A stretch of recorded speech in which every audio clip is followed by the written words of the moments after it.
దివి సూర్యసహస్రస్య భవేద్యుగపదుత్థితా యది భాస్సదృశీ సా స్యాత్ భాసస్తస్య మహాత్మనః.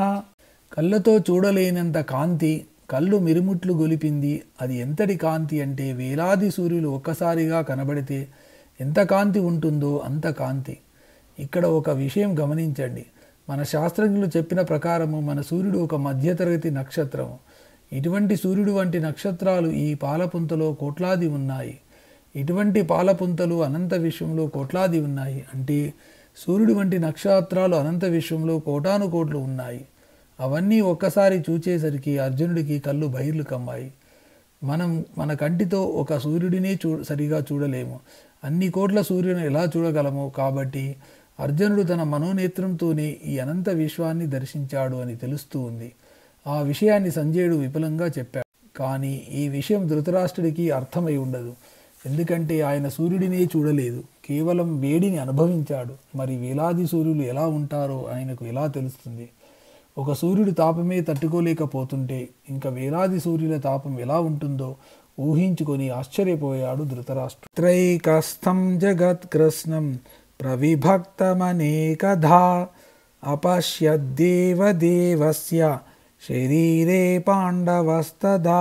ఓ ధృతరాష్ట్ర మహారాజా, అప్పటిదాకా అర్జునుడు కృష్ణుని మానవాకృతిలో మాత్రమే చూచాడు. అంటే అర్జునుడు ఎదురుగా కృష్ణుడు నిలబడి ఉన్నాడు. ఇప్పుడు ఈ సకల జగత్తును ఒకే చోట అదే కృష్ణుడు రూపంలో చూచాడు. అప్పటిదాకా ఈ శరీరాలను వేరువేరుగా వేరువేరు పేర్లతో రూపాలతో చూచిన అర్జునుడు ఈ జగత్తులో ఉన్న సకల జీవరాశులను ఏకస్థం ఒకే ముద్దగా ఒకే చోట ఒకే వ్యక్తిలో చూడగలిగాడు. అదే కృష్ణుని స్వరూపంలో చూడగలిగాడు. కృష్ణుడు నీలమేఘఛాయ గలవాడు. ఆకాశము కూడా నీలమే. అంటే కృష్ణుడు అంటే మనకు కనిపించే స్వరూపం కాదు, అనంతమైన విశ్వము. ఆ విశ్వాన్ని దర్శించాడు అర్జునుడు. అర్జునుడికి అద్వైత సిద్ధి కలిగింది. ఈ ప్రపంచమంతా మనం చూస్తున్నట్టు వేరువేరు కాదు, అంతా పరమాత్మ స్వరూపమే. ఒకే పరమాత్మ అనేక రూపాలలో ప్రకటింపబడుతున్నాడు అనే జ్ఞానము అర్జునుడికి కలిగింది. తతః స విస్మయావిష్టః హృష్టరోమా ధనంజయః ప్రణమ్య శిరసా దేవం కృతాంజలిరభాషత. అనంతమైన ఈ విశ్వరూపాన్ని తన జ్ఞాననేత్రంతో దర్శించిన అర్జునుడి మనోభావాలు ఎలా ఉన్నాయి, అతనిలో ఎటువంటి అనుభూతి ఉద్విగ్నత కలిగాయి అనే విషయాన్ని సంజయుడు ధృతరాష్ట్రుడికి వివరిస్తున్నాడు. ధృతరాష్ట్ర మహారాజా, ఆ ప్రకారంగా విశ్వంలో ఉన్న చరాచర జీవరాశులను ఒకే చోట దర్శించిన అర్జునుడికి ఆశ్చర్యం కలిగింది. అతని రోమాలు నిక్కబొడుచుకున్నాయి.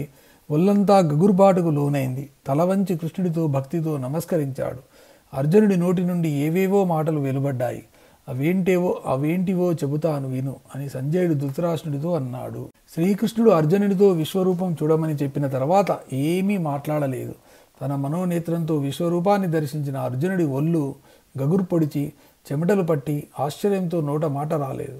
అర్జునుడి మానసిక స్థితిని శారీరక స్థితిని మనకు ఎవరు చెప్పాలి? అందుకే సంజయుడు అర్జునుడి మానసిక స్థితిని శారీరక స్థితిని గురించి ధృతరాష్ట్రునికి చెబుతున్నట్లుగా వ్యాసుడు మనకు చెప్పాడు. ఇప్పుడు అర్జునుడు మాట్లాడుతున్నాడు. ఏం మాట్లాడుతున్నాడో తర్వాతి శ్లోకాల నుండి మనం చూద్దాం. అర్జున ఉవాచ పశ్యామి దేవాంస్తవ దేవదేహే సర్వాంస్తథా భూత విశేష సంఘాన్ బ్రహ్మాణమీశం కమలాసనస్థం ఋషీంశ్చ సర్వానురగాంశ్చ దివ్యాన్. అర్జునుడు తాను చూచిన వాటిని వర్ణిస్తున్నాడు. ఆ గగుర్పాటు, ఆశ్చర్యము, ఉద్విగ్నత అర్జునుడి గొంతులో కనబడుతుంది. వాటిని మనకు తెలియజెప్పడానికి ఛందస్సు అంటే శ్లోకం రాసే మీటర్ మారుతుంది. మీటర్ అంటే ఛందస్సు. ఇప్పటిదాకా ప్రతి శ్లోక పాదంలో 16 అక్షరాలు ఉన్నాయి. ఇక్కడి నుండి 23 అక్షరాలు ఉన్నాయి. కాళిదాసు కూడా అమ్మవారు ప్రత్యక్షం కాగానే మాణిక్య వీణా ముపలాలయాంతీం అంటూ ఇదే మీటర్లో స్తోత్రం చెప్పేశాడు. అర్జునుడి విశ్వరూపాన్ని చూచి ఆశ్చర్యపోయాడు అని తెలుసుకున్నాము. మనం కూడా ప్రతిదినము విశ్వరూపాన్ని చూడడం లేదా? ఆలోచించండి. మనం 70-80 ఏళ్ళు జీవిస్తున్నాము. ఇంతకాలం పాటు మనలో రక్తాన్ని పంపించేసే వ్యవస్థ, గుండె లయబద్ధంగా కొట్టుకునే వ్యవస్థ, ఆహారం జీర్ణమయ్యే వ్యవస్థ, ఎల్లప్పుడూ శరీరంలో 98.4 ఉష్ణోగ్రత నిలకడగా ఉండే వ్యవస్థ ఎవరు కల్పించారు? మనలో ఏదైనా కరెంటు ఉత్పత్తి చేసే వ్యవస్థ ఉందా? లేకపోతే ఇవన్నీ ఎలా నడుస్తున్నాయి? ఇదంతా ఆశ్చర్యం కాదా? మనం ఎప్పుడన్నా ప్రొద్దున్నే నిద్రలేచి సూర్యుడిని చూచామో? సూర్యుడు రాకముందే జరిగే ఉషోదయంలో ఆకాశమంతా మారే రంగులు చూచామా? ఈ ఆనందాన్ని ఆశ్చర్యంతో తిలకించామా?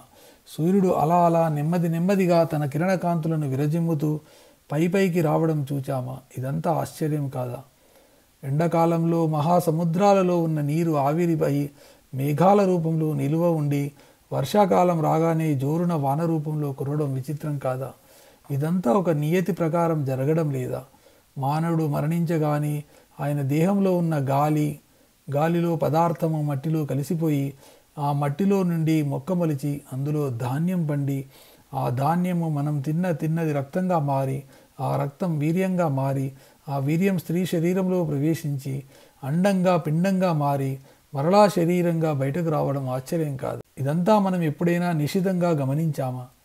నేల మీద పాకే గుమ్మడి తీగకు కాయ పెద్దదిగా విశాలంగా విస్తరించి ఉన్న మర్రి చెట్టుకు కాయ చిన్నదిగాను పెట్టడం కంటికి కనిపించని ఆ పరమాత్మ నియతి కాదా? ఎందుకంటే మర్రికాయలు గుమ్మడికాయంత పెద్దవిగా ఉంటే ఆ చెట్టు కింద నీడలో విశ్రాంతిగా పడుకునే వారికి మీద పడితే వారు చావరా? ఇది గ్రహించిన ఆ విశ్వ చైతన్య శక్తిని గురించి ఎప్పుడైనా ఆలోచించామా? ఇవన్నీ మనకు రోజూ కనబడే ఆశ్చర్యకరమైన అంశాలే. కానీ మనలో ఉన్న అహంకారము, నేను నాది అనే స్వార్థము వీటిని సరి అయిన కోణంలో చూడనివ్వలేదు. వీటి గురించి ఆలోచించనివ్వరు. ఎవరన్నా స్వామీజీ గాలిలో నుండి విభూతి, నోట్లో నుండి శివలింగం తీస్తే ఆయనను కీర్తిస్తాము, ఆయన వెంట పడతాము, ఉన్నదంతా ఆయనకు భక్తితో దోచిపెడతాము, ఆయన దర్శనం కోసం పడిగాపులు కాస్తాము. కానీ ఎన్నడూ కూడా మన కళ్ళ ముందు కనిపించే పరమాత్మ విశ్వరూపాన్ని చూడటానికి ఎటువంటి ప్రయత్నము చేయము. కాబట్టి ప్రకృతిని ఆస్వాదించండి, ప్రకృతిలోని అద్భుతాలను వీక్షించండి, పరమాత్మ యొక్క అద్భుతమైన విభూతులను దర్శించండి. అందరిలో పరమాత్మ ఆత్మస్వరూపుడుగా ఉన్నాడు అనే భావన కలిగి ఉండండి. అందరినీ సమానంగా ఆదరించండి. కులాలు, మతాలు, ప్రాంతాల పేరుతో మనుషుల మధ్య భేదభావం విడిచిపెట్టండి. అప్పుడు మన పరిధిలో మనం కూడా ఈ విశ్వరూపాన్ని సందర్శించగలుగుతాము. ఇప్పుడు అర్జునుడికి విశ్వరూపం చూచి ఆశ్చర్యం కలిగింది. ఎందుకని? మనం 10 మందిని ఒకచోట చూస్తే ఏమీ అనిపించదు. కానీ అది వేలు లక్షల మందిని ఒకే చోట చూస్తే ఆశ్చర్యంలో నోరెళ్ళ పెడతాము. చిన్ని వస్తువులను చూచిన పసివాడికి జూకు తీసుకొని పోయి అక్కడ ఏనుగును చూపిస్తే ఆశ్చర్యపోతాడు. అమ్మో, ఇంత పెద్ద జంతువా అని ఆశ్చర్యపోతాడు. అలాగే అర్జునుడికి ఈ విశ్వంలో ఉన్న జీవరాశులన్నింటినీ ఒకే చోట ఒకేసారి చూసేటప్పటికీ ఆశ్చర్యము, గగురుపాటు కలిగింది. కృష్ణ, చూస్తున్నాను, దేవతలు, రాక్షసులు, సైనికులు, చరాచర జీవరాశులు, సకల భూతములు అందరూ నీలోనే కనిపిస్తున్నారు. ప్రకృతి అనే తామర పుష్పం మీద కూర్చొని ఉన్న బ్రహ్మ కూడా నీలోనే కనబడుతున్నాడు. ఆయన సృష్టించిన సమస్త జీవరాశులు నీలోనే కనబడుతున్నాయి. అరుగో, సమస్త ఋషిగణాలు, సర్వగణాలు నీలోనే చూడగలుగుతున్నాము అని అంటున్నాడు అర్జునుడు. అర్జునుడు చూడడం ఏమిటి? అర్జునుడికి ఇవన్నీ కళ్ళెదురుగా కనిపిస్తున్నాయా అని మీకు సందేహం రావచ్చు. ఇక్కడ చూడటం అంటే ఇవన్నీ ఇలా ఉన్నాయి అని తెలుసుకోవడము, మానసికంగా అనుభవించడము.